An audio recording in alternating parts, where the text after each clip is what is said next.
Nothing in this podcast or on our website should be construed as medical advice. Consult your healthcare provider for your individual nutritional and medical needs. The information presented is based on our research and is strictly that of the author and not necessarily those of any professional group or other individual. Hi, I'm Sue Becker from Bread Beckers. Welcome to Sue's Healthy Minutes. I'm so excited you've joined me today, and I hope this episode encourages you and allows you to find the answers you have been praying for the health of you and your family. If you've been listening to Sue's Healthy Minutes from the beginning, then you have heard me share our It's the Bread story and how Bread Beckers began. Today, I want to share a little more of our story, especially as it relates so much to what is happening in the world today. I remember the day that we decided to start Bread Beckers. My husband Brad and I had been praying about a business that we could start together. Brad worked in construction and believed that if difficult economic times come to America, the construction industry is often the first and hardest hit. A layoff from work for him would mean no income for our family. When we would consider, though, what kind of business we wanted, Brad would always say he wanted a food-related business because during hard times, people still have to eat. But he would always clarify that he did not want to be in the restaurant business. Well, if you have heard my story, you will know that I was introduced to the concept of milling my own grain and some of the amazing health benefits of freshly milled flour way back in 1991. The information I learned revolutionized my thinking, and I began making all our bread, or anything from flour for that matter, from freshly milled flour. White flour or bread has not come into our home since 1991. That's over 30 years ago now. The health of our family, especially myself, changed so drastically and noticeably that I began to enthusiastically share my bread with others. And when they too began to notice improved health, they asked me where they could get a mill and would I teach them how to make real bread. The more testimonies I heard, the more excited I became, and the more I studied for myself the nutritional benefits of whole grains and freshly milled flour and real bread. The more I shared, the more people also asked me to make bread for them. I will never forget the day in late October of 1992. My sixth child was just 5 months old. And between trying to homeschool my other 5 children and making bread for our family and the many others that now wanted real bread for themselves, I had spent the entire day in the kitchen baking bread. By the end of the day, I was completely exhausted. But from this exhaustion, an idea came to me. Now, Brad and I had tossed around many ideas for a business over the years, but nothing ever really seemed to fit. But I remember all too well meeting Brad in the driveway that day as he arrived home from work to share with him this idea of mine. I opened the conversation like this. I do not think I am supposed to make bread for the world. I think I'm supposed to teach the world to make bread for themselves. Little did I know what those words meant the day I spoke them. But on that day, something clicked for both of us, and our business, Bread Beckers, was birthed out of our tiny 1,300 square foot home with 6 children and a customer base of 4. 4 people had asked me to teach them how to make bread and to help them get a mill. This all happened just 1 week before the presidential election of 1992. We were excited about our new business and the new direction our lives seemed to be taking, but the results of the election brought new concerns. We could see even then that America was choosing to forsake God's ways, which might certainly bring hard times for our nation. Arising early in the morning, the day following the election, for my usual time with the Lord, I could almost sense the broken heart of God for his people. Then the Lord began to speak to me and impress upon me a vision for our lives in the coming years. I felt God speaking to me that He was raising Brad and I up through Bread Beckers to be like Joseph's, to supply his people with grain when hard and difficult times come to our nation. Over the next few weeks, the story of Joseph seemed to come to us from every direction. Our son's Sunday school class was studying the story of Joseph, and each week he would bring home scriptures for us to discuss with him. A newsletter came from David Wilkerson's ministry entitled The Joseph Company, declaring the very vision that we were sensing. Even the meaning of Brad's name, Abundant Provider, seemed to confirm our conviction of providing grain during difficult times.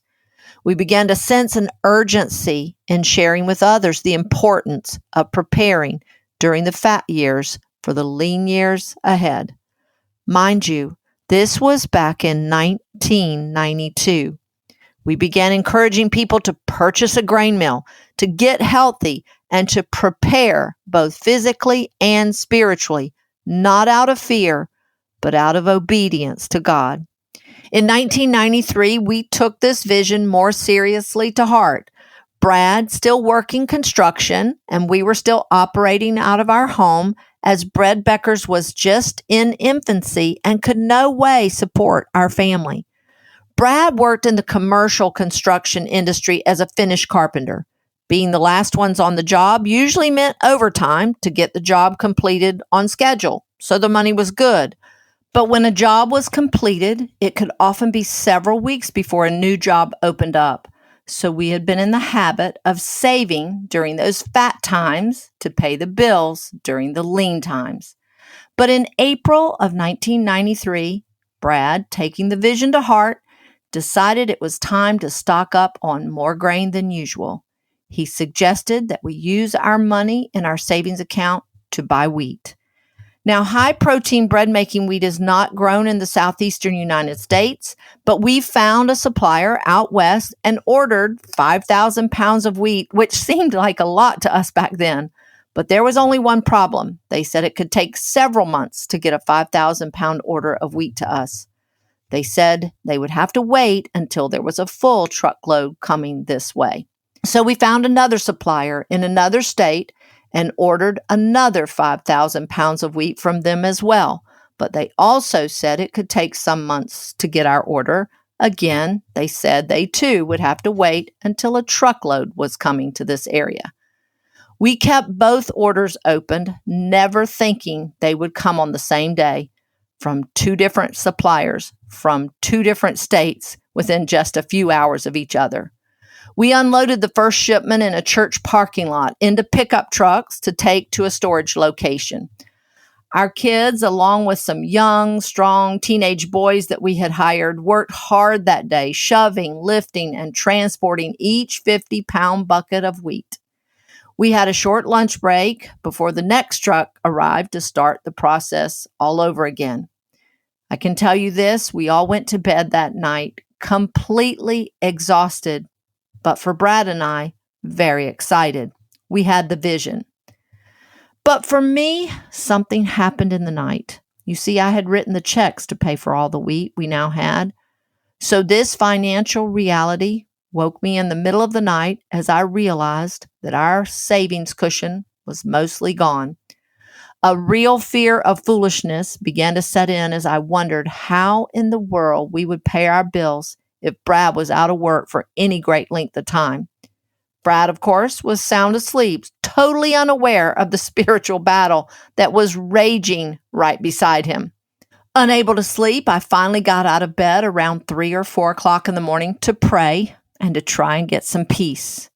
I began to boldly question God and even doubting the vision that we were so sure He had given to us. Looking back, I find it almost comical how I prayed that morning, asking God if He was sure we were doing the right thing. Did we really hear Him? And declaring that only weird doomsday prepper people store grain. Had we been led astray? For in reality, it wasn't just the finances that I was concerned about. I needed to know that we had really heard from God about this and that we were doing the right thing. Now, I have loved the Lord for as long as I can remember, and I read my Bible nearly every day, and I love my times of quiet with the Lord for Him to speak to me. But I also know that when I'm seeking the Lord for answers, especially about something difficult, I have to be careful with how I hear from the Lord. I know the scriptures well enough that I could simply pick out a verse that I like to answer my concerns the way I want to hear them. So usually in my prayer times, I lay my burdens on the Lord and then ask Him to speak to me through His Word. Then I go on with my regular Bible reading. I have a daily Bible reading schedule to read through the Bible each year, as well as a couple of devotional books that I enjoy and a little daily promise calendar of verses from David Wilkerson's ministry that I keep in my Bible. David Wilkerson's ministry sends a new promise calendar every year, and I have been receiving it and using it for more than 40 years. I cannot tell you how many times God has used our verse for the day, as we call it, to speak directly to Brad and I, or often just to me personally. Well, this day was no different. As I poured out my heart and fears to God, I began my Bible reading. When I pulled my promise calendar from my Bible, my verse for that day was Proverbs 11. Now, whenever I read my verse for the day, I usually try to read the entire chapter, psalm, or proverb where it is found to get the context of the verse, and then stopping at the actual verse to ponder it and for emphasis. The verse for that day was Proverbs 11:25. The generous man is a source of blessing and shall be prosperous and enriched, and he who refreshes others shall himself be refreshed. That verse alone spoke to my heart. But as I read on, I was blessed beyond measure as God spoke His word directly to me. Verse 26 says this, the people will curse him who holds back grain when the public needs it, but a blessing from God and man is upon the head of him who sells it. What a promise! And one that I knew God was speaking to me to answer all of my questioning. Number one, the public will need it. Number two, selling grain during this time brings a blessing from God and is a blessing to others. Wow. I cannot begin to adequately put into words the excitement I felt in that moment, as well as the peace of God that passes all understanding that filled my heart and my mind. I was so excited and filled with joy that there was no way I was going back to sleep then and could hardly wait for Brad to wake up to share this word with him. Later, as I shared the details of the night with Brad, my wrestlings and questioning and my fears, then I shared our verse for the day. He said to me then that he could not think of any other verse in the Bible that God could have used to more directly answer my prayers. Of course, God could have sent me to the all too familiar story of Joseph, one that was actually instrumental in speaking to us in the beginning. But this verse, one that I was not familiar with before, answered me exactly in a way that I needed to hear. We would be used to supply people with grain when it was needed. To store grain is not at all the same as hoarding. It is not to be held back, and it is to be a blessing to all. Some months later, I prayed about sharing our Joseph vision in a newsletter. Again, my verse for that day spoke to me. Habakkuk chapter 2, verses 2 and 3 says this, write the vision and engrave it so plainly upon tablets that everyone who passes may be able to read it easily and quickly as he hastens by. For the vision is yet for an appointed time, and it hastens to the end. It will not deceive or disappoint. Though it tarry, wait for it, because it will surely come, and it will not be behindhand on its appointed day. So we have shared it over the years, and I'm sharing it with you today. And it is even written in our little red cookbook, so familiar to many. Our business grew as we shared and taught many about the health benefits of whole grains and real bread. In 1998, we incorporated with a longtime friend and moved our business out of our home, eventually to our current location, where we can now receive truckloads of wheat at a time. 7 years, almost to the day from our beginning, we experienced Y2K and all the fears and concerns associated with that, and people wanting grain. Y2K left most of us scratching our heads and asking ourselves, what was that all about? A seemingly big nothing. But from there, for us, came the establishment of our Bread Becker co-ops all over the southeastern United States to get grain and supplies to those outside of our immediate area in a timely and cost-effective manner. To find out about a co-op in your area, go to breadbeckerscoop.com or simply email us at support@breadbeckers.com. But now, here we are today for such a time as this. The 2020 COVID pandemic brought concerns of shutdowns and uncertainty. Many who had stopped making bread for whatever reason felt compelled to start making bread again and came along with many others to buy wheat and other storable grains and beans, putting a strain on the supply chain. But we managed. The surge across the nation of bread making even made yeast hard to come by. And for a while, Bread Beckers had yeast when no one else did. Even those in other countries couldn't find yeast. But things would settle for a while, then new concerns would arise. The war between Russia and Ukraine and news reports of food and wheat shortages once again has people looking to stock up on wheat, grains, beans, and other storable foods. And we are certainly living in interesting and perhaps unprecedented times. It is again a confirmation of the vision God gave us so many years ago, and we are trying to be good stewards of that vision. Which brings me to a message I feel I must share in closing. In the fall of 2021, we were told that hard white wheat was in short supply this year, but should last us until close to the next harvest. None of us at that time anticipated the increased demand for wheat, particularly white wheat, that was coming. When news broke about Russia and Ukraine and possible worldwide wheat shortages, we looked to our grain suppliers for answers. We were assured that there was no wheat shortage in the U.S., and that there was enough wheat to supply us with what we needed, even with increased demand. With this assurance, Bread Beckers made the decision to not put any limits on purchases of wheat. Limits would only make people think there was indeed a shortage. But with no limits, and the news reporting a shortage, and the war with Russia and Ukraine raging on, we were literally inundated with people buying large quantities of buckets of wheat, as well as other grains and beans.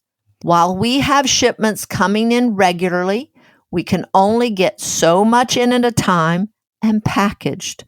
With the demand more than doubled and then tripled, meeting the demand became the issue. And I'll only mention that getting buckets for packaging became a problem as well. All of this made some wheat and grains unavailable temporarily to those who wanted it and needed it. So the limits came, despite the fact that there is no wheat shortage. Some have complained about the limits, and we certainly understand the frustration, but a few have gone beyond frustration. We now understand more fully the statement in Proverbs 11:26 that people will curse him who holds back grain when the public needs it. While the limits may appear to some to be ridiculous and that we are holding back grain when people need it, the truth is we are trying to be good stewards of what we have and keep wheat in stock for everyone as much as possible. We want to make sure that everyone gets at least some wheat for their family until the demand starts to stabilize. For many of our customers like myself, this is a way of life, not simply about being prepared and stocking up.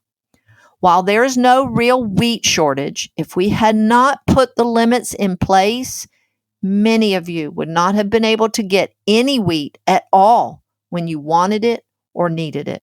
One of my many concerns about the anti-grain, anti-wheat, and anti-gluten misinformation that became so accepted over the past years is that as people give up grains and real bread, not only will their health suffer, but also a perfect, storable food is being forsaken and would leave many unprepared for difficult times that may be ahead.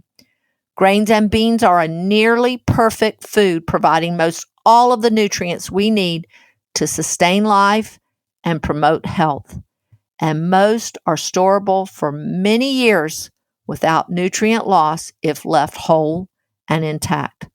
There may come a day when grains and beans become our most, if not our only, reliable source of food. Bread Beckers is here to fulfill our calling to provide God's people with storable food when needed, and God has truly blessed us that we might bless you. One final word that I want to mention today. It is critical, though, that we pray for this year's crop to get rain at the proper time necessary to produce an abundant harvest of good quality wheat for next year. We will get through this together, and Bread Beckers will do our best to be here for you to supply wheat and other grains when you need it.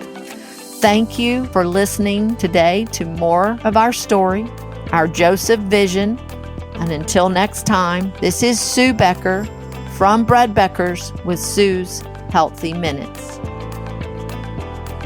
Sue's Healthy Minutes podcast has been a presentation by the Bread Beckers Incorporated located in Woodstock, Georgia. For more information, store hours, and learning opportunities, visit breadbeckers.com and follow us on Facebook and Instagram. Make sure to subscribe to this podcast and never miss an episode. Share this with 2 friends who would benefit from this information, and be sure to join us again next week for more of Sue's Healthy Minutes.